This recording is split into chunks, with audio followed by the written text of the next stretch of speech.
ফরিদপুরের মধুখালীতে হিন্দু কর্তৃক বর্বরচিতভাবে কিছুদিন আগে আপনারা দেখেছেন এক আওয়ামী লীগ মেম্বার বা চেয়ারম্যানের সহায়তায় হিন্দুদের মন্দিরে মুসলমান দুই ভাই আগুন দিয়েছে।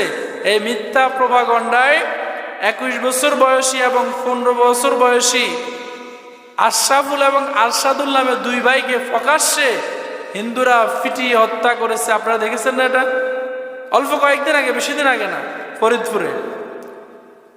এরপরে এই